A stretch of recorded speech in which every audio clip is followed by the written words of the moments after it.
All right, it's that time again. I'm behind on my Joe the Baptist stuff. Been behind on a lot of stuff lately. Joe the Baptist is a YouTube channel. I'd appreciate it if you want to go there and visit sometime. Let me take out just a minute and kind of explain my position since I've been, as I've been told, retired for almost 4 months now. It's been a learning experience, to say the least. But as far as my place here on Facebook and YouTube, now I want to say first of all, I really appreciate your support. Any person would be a fool if they said they didn't care about public opinion. It means something. It does mean something. But I'm in a totally different position than I've ever been. I'm not a pastor anymore. I'm not concerned about who fills the pew. Personally, my preaching is not, doesn't have anything to do with it. I'm not getting paid, and I'm not looking to get paid. What I'm doing is trying to satisfy myself that I'm pleasing God and fulfilling my calling. Preaching is several things. God told Jeremiah in one place, he said, Jeremiah, go stand in the ways and say.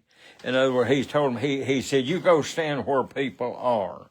They're coming and going in the different ways, in the different highways and roadways. And he said, you tell them to ask for the old path. But he said, and he did. He said he did. But he said, they told him that we're not going to walk in it.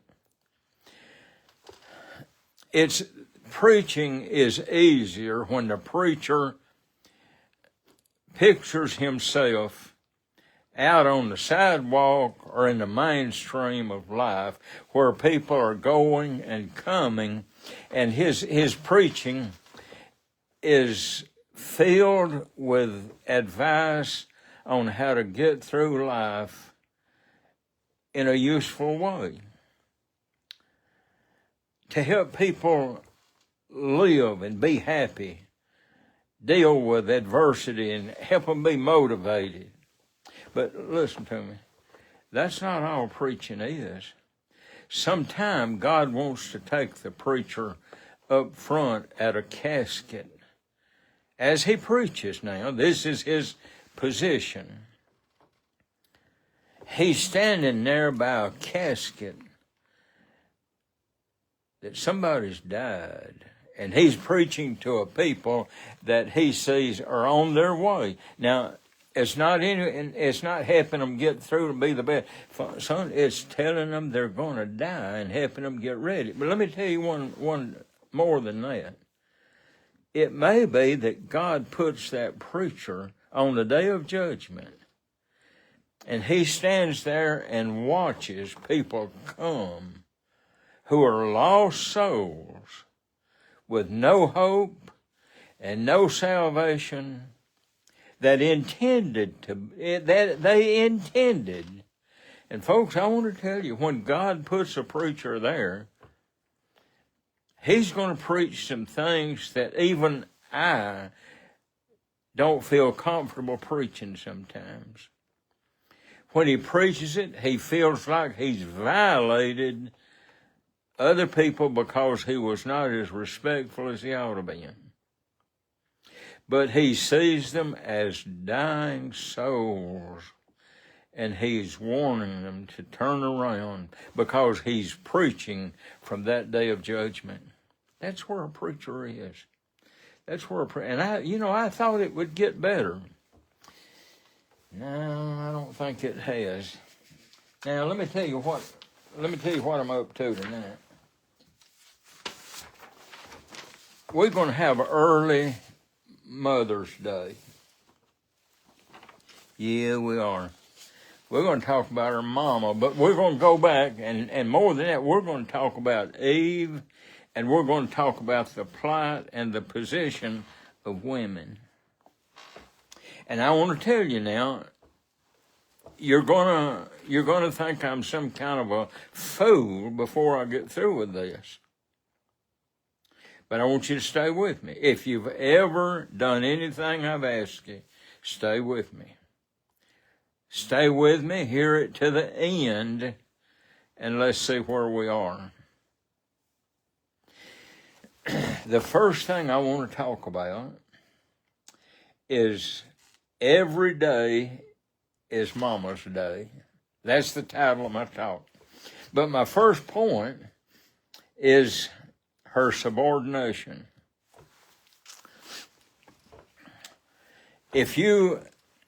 I've seen on TV and on Facebook, on the different sites where they were talking. I've seen where the news organizations presented proof where men had been terminated or they were replaced by women, and the women were making a fraction of what the men were. Folks, it's a man's world. I don't care what you say. You let a woman break down on the side of the road, she's more vulnerable than a man. If she takes her car to the garage, she's more vulnerable than a man. It's just that way. But I want to read you something from the Bible. Now remember, I'm talking from the Bible, and we're going to try to adjust this to our daily living. Listen to me. In Genesis chapter 3 and verse 16, I want to read several verses and then we'll comment.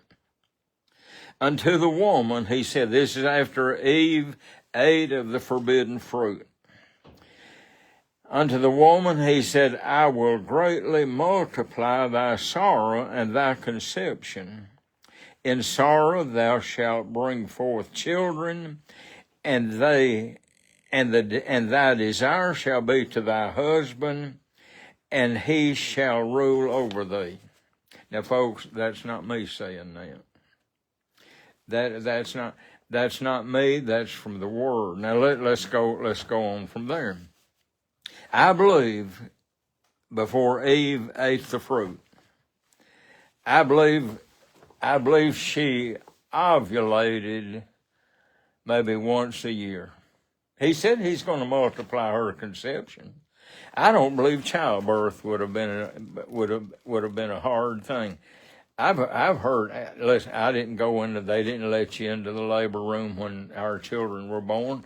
If they had, I don't know that I would want to go. From what I've heard about it, it's not something you want to participate in. No. A woman has a hard time. I had a kidney stone not too long ago. Senator kind of grinned at me. I told her, I said something about how it measured up to having a baby. I was letting know it does not measure up to that. I wasn't saying it was. I was just curious. But I've been told by several women that childbirth is an excruciating, painful experience. I take them at their word. Let me go a little farther. Let me read you what he said to Adam, and we'll get back to him in a minute.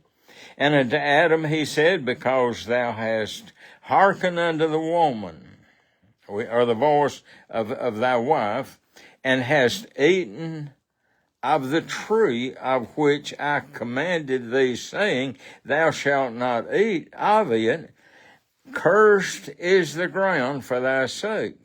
In sorrow shalt thou eat of it, and all the days of thy life.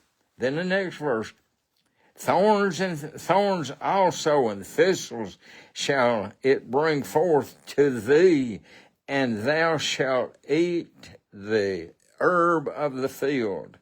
Listen, and in the sweat of thy face shalt thou eat bread till thou return unto the ground, for out of it wast thou taken, for dust thou art, and unto dust thou shalt return. Son, that's some straight words to a man. He told him, he said, you are dust. You're dirt. That's what he told him. And he said, sooner or later, you'll go back to being dirt. That's our body. That's our body. Let me read you some more verses now. Over in the book of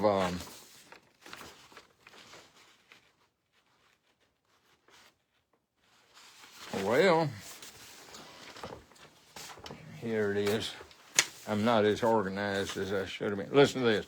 In 1 Timothy, chapter 2 and 11, let the woman learn in silence with all subjection. Now, folks, I'm going to tell you again, I'm reading this out of the Bible. You say, well, why are you doing it? I didn't have a choice. I've lived through misery for the last 3 weeks. I told Sandra last night, not everything, but a lot of stuff has happened. Just crazy stuff. I didn't tell her, but I've been putting this stuff off for 3 weeks. Listen, I don't like being contrary, preaching questionable stuff that's past. Hey, I didn't understand a lot of this stuff I'm going to talk to you about. I didn't get the end of it till just recently. And then when I got it, I'm ready to go. I'm ready, yeah. Listen to what he said. Let the woman learn in silence with all subjection. This is a sermon a woman ought to be preaching. Then he said in verse 12, but I suffer not a woman to teach, nor to usurp authority over the man, but to learn, but to be in silence. That Southern Baptists, they don't do women preachers. Back a couple of years ago, the largest church in the Southern Baptist Convention was, I think, Saddleback Church out in California.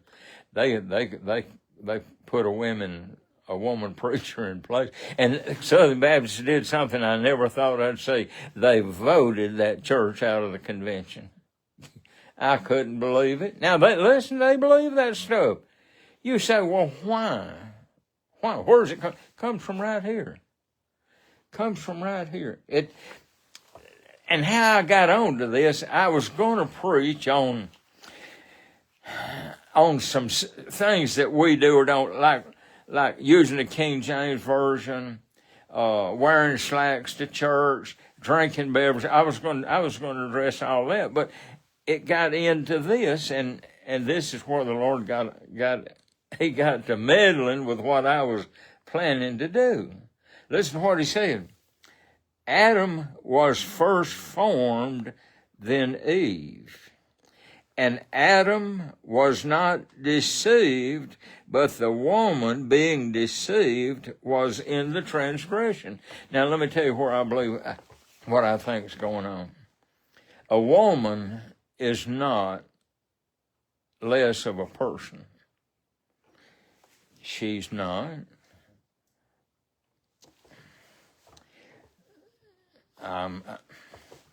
Women are +2, and us men we're working to get a -1. That tells you where I'm at. Adam was not deceived. When he saw that Eve had eaten the fruit, he didn't believe it would make him. He knew they were going to die, but he went ahead and ate it anyway. The Bible plainly says that. You say, well, why did he do it? Well, common sense tells you why he did it. Common sense would tell you. He couldn't stand the separation that would exist between he and his wife. Be careful who you marry, because sooner or later you might eat the apple that's got them smacking their lips. You may not. But that's exactly what happened to Eve. And because she was deceived, God put a burden on her. Now, man's judgment, he's going to have to work the ground, he's going to have to sweat, and he's going to have the idea He's going to have the idea that all he is a meal ticket. He's going to have to sweat, get up and go to work and all this stuff. Now, women they've been sold a bill of goods the last few years. All right, now that is a woman's subordination. Now listen to what subordination means. It means lower in rank or position. Because you have someone at work who is your boss, doesn't mean they're a better person, doesn't mean they're more intelligent. No, it just means that their rank is higher than yours. God did not make woman a lesser individual. He just simply put the man in charge. And he's not the one most qualified every time, but he is. You look at the world, that's the way the world works, folks. Go look at the leaders, go look at the people that are running the world. It's a man's world, and I didn't do it. I didn't do it. All right, now listen to this.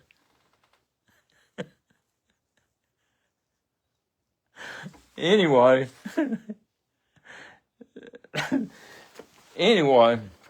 let's talk about the salvation now. Is there any salvation for a woman? Yeah, a woman can be saved just like a man. Well, I mean, listen, salvation's the same. But can man be saved? What is his salvation? His salvation is go to the field or wherever he is and sweat like a dog. You say, well, women have entered the workforce. Well, now, that's not how it started. And women do. They have to. I think women have been taken advantage of. I do. I don't think a woman ought to have to get up and go to work like a man. And then if a woman goes to work, the man ought to be responsible for just as much work at home as a woman is. All right, her salvation. In verse 15. Look, now I said, y'all don't leave me. Y'all don't run off now. In verse 15, notwithstanding, she shall be saved in childbearing if they continue in faith and charity and holiness with sobriety. What's a woman's salvation? A man's go out there and beat the dust, sweat like a dog, and fight the thistles, the thorns,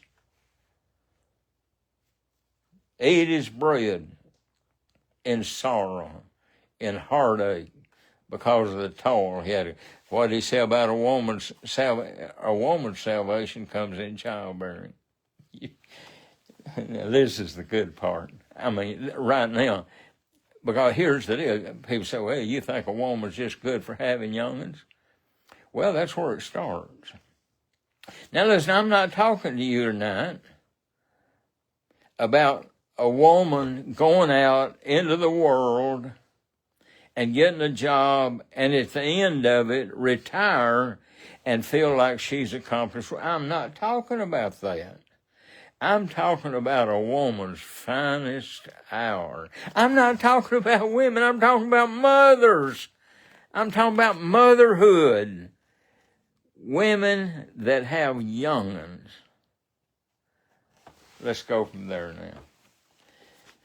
When a woman has a young'un, she has made room for another generation. She has. Now listen to me. He said her salvation. I want to let that have whatever effect it's. If it's going to make you happy, I want you to be happy. If it's going to irritate you, I want to let it irritate you a while. Let me read it again. Notwithstanding, she shall be saved in childbearing. A woman's. When I talk about salvation, I'm talking about being lifted up out of every day and life being great. All right, now that takes me to the last word. And that's after, what was the first word we used? Let me repeat it. Subordination. A woman is in a subordinate position to a man. He's above her. The Bible says the head of every man is a woman, head of a man is Jesus, head of Jesus is God. He said, I can't change that. But is there anything about it to make me smile? Yeah, there is. Listen to this. Her styling.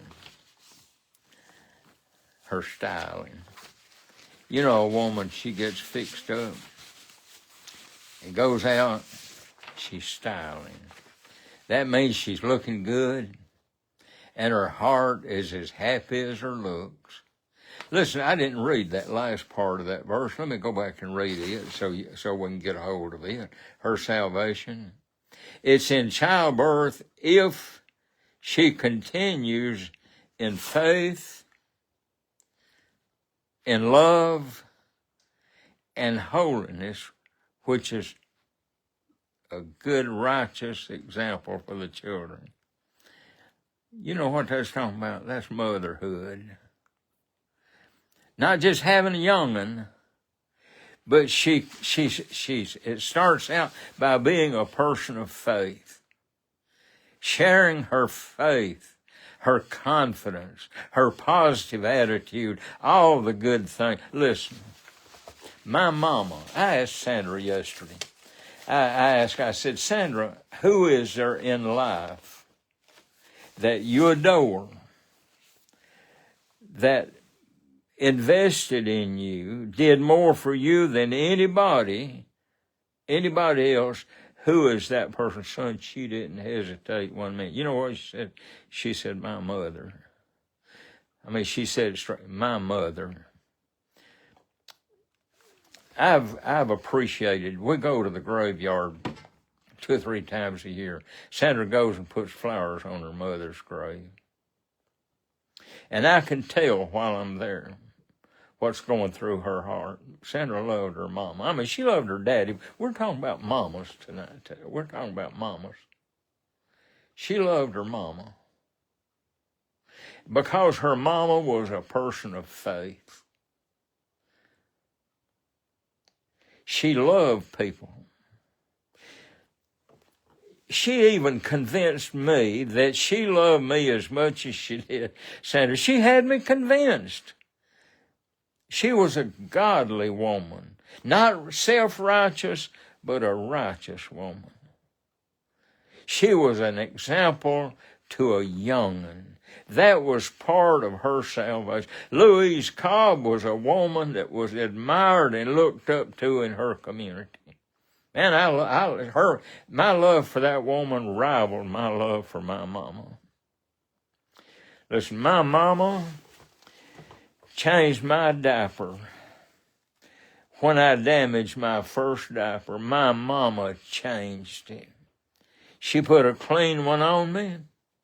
And when I damaged the second one, she changed it, and she loved me and taught me not to mess my diaper up, taught me to be right, taught me to be acceptable in the world, that there were some things that was right, some things that were not. She taught me to say yes, ma'am, and no, ma'am, yes, sir, and no, sir. She took me to church and told me about Jesus. She's the one that's responsible for me being where I am today. My mama. She's the one that was second place in head of the family to my daddy. But let me tell you, I don't love daddy like I love my mama. I don't remember daddy like I remember my mama. We're talking about styling now. Listen to this, and I want us to understand where we're coming from. In Ephesians chapter 5 and verse 25, he said, husbands, love your wives, even as Christ also loved the church and gave himself for it. We're talking about mamas, but now let's get back on the wife.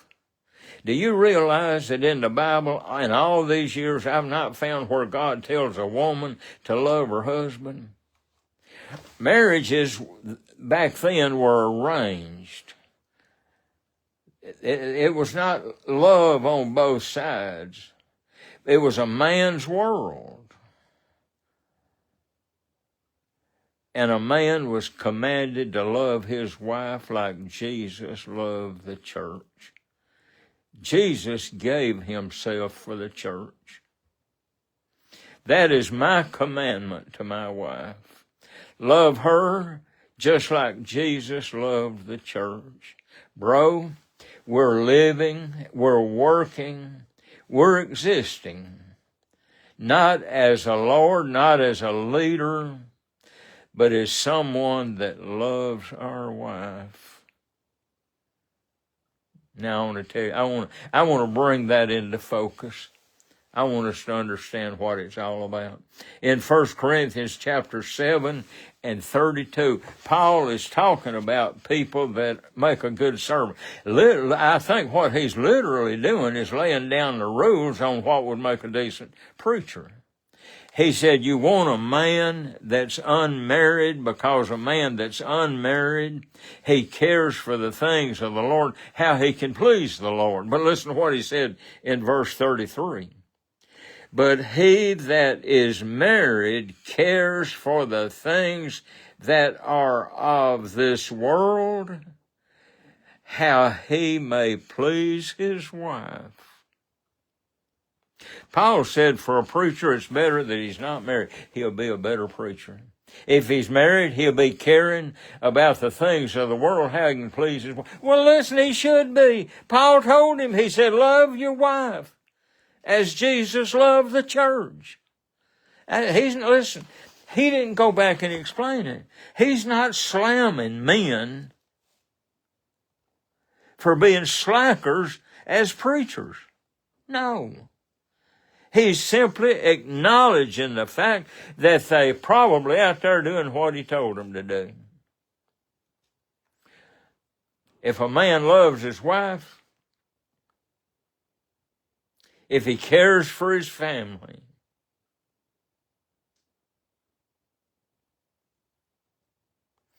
he won't be as good a preacher as if he were a single fella. Now that's got stuff here and there. Let me say this, and I'm gonna shut up. Sandra and I have 3 children. She gave birth to them, but they're mine. They're mine. I took ownership of them when they were little bitty, as their daddy. I did. But let me tell you why she has endeared herself. She has loved my children like they were her own.